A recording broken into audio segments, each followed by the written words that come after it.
E aí, nessa nossa análise de hoje, a gente vai mergulhar fundo numa questão bem prática de direito sobre uso capião extrajudicial. Vamos usar um caso real para entender direitinho quais são as regras do jogo nesse procedimento que é tão importante. Bom, para começar, o que é isso? A usucapião extrajudicial é basicamente um atalho. Uma forma de resolver a questão da propriedade direto no cartório, sem precisar ir para a justiça, o que costuma ser bem mais rápido. Só que tem um detalhe crucial.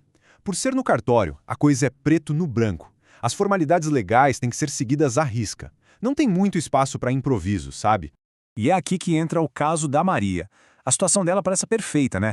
Tem o tempo de posse necessário, 10 anos, posse tranquila, sem briga, tem justo título e boa fé. Ela tem tudo para regularizar o imóvel. Então, ela procurou um especialista para saber exatamente como fazer o pedido no cartório e a dúvida dela é o nosso foco aqui. Qual foi a orientação correta que esse especialista deu? Olha, um dos melhores jeitos de aprender de verdade um assunto é entender não só o que está certo, mas principalmente por que as outras opções estão erradas. Então, é exatamente isso que a gente vai fazer. Vamos passar por cada alternativa incorreta para construir um raciocínio bem sólido sobre o tema. Vamos começar pela alternativa B. A ideia aqui é a seguinte: já que no cartório não tem aquela perícia judicial para avaliar o imóvel, será que daria para simplesmente não colocar o valor dele no pedido? Faz sentido isso? E a resposta é um sonoro não, está incorreto.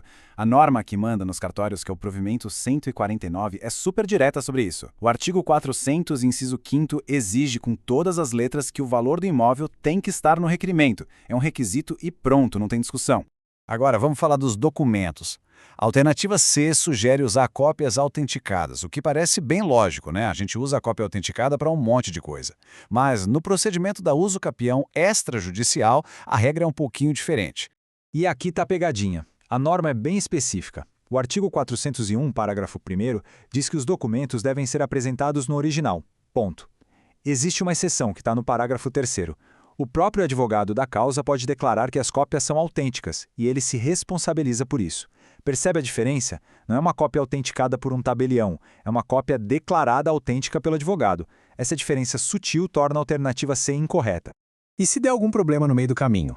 Aparece um documento novo, surge uma dúvida. A alternativa D diz que, uma vez que o processo começou, ele não pode parar.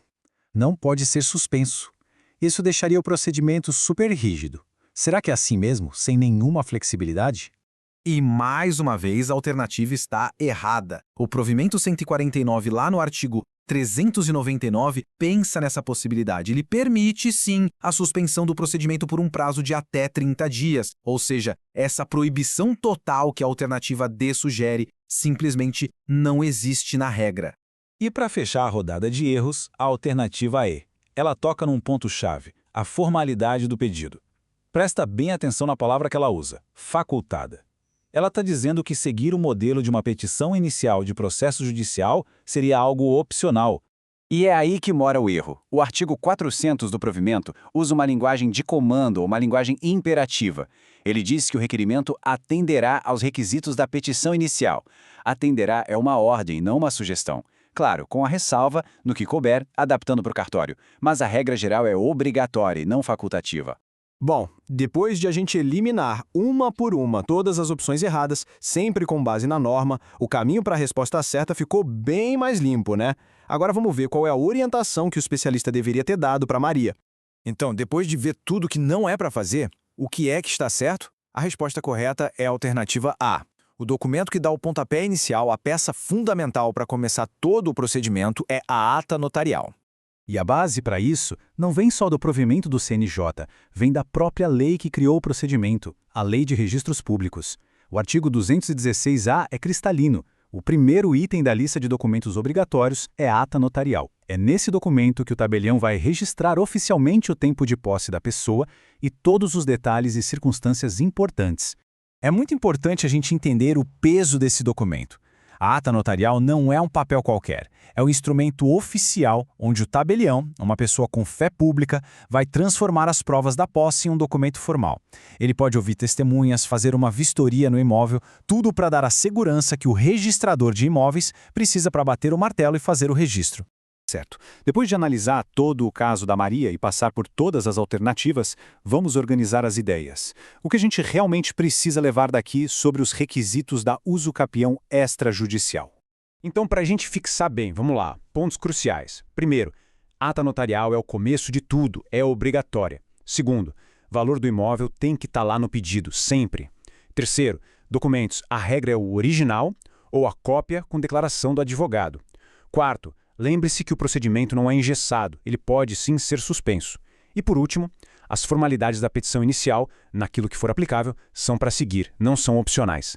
Se a gente guardar esses 5 pontos, já tem a base do procedimento na mão. Para a gente fechar, fica aqui uma provocação para a gente pensar. Toda essa rigidez, essa exigência de precisão formal no cartório, a gente deve enxergar isso como um obstáculo, como uma burocracia que complica o que deveria ser mais simples?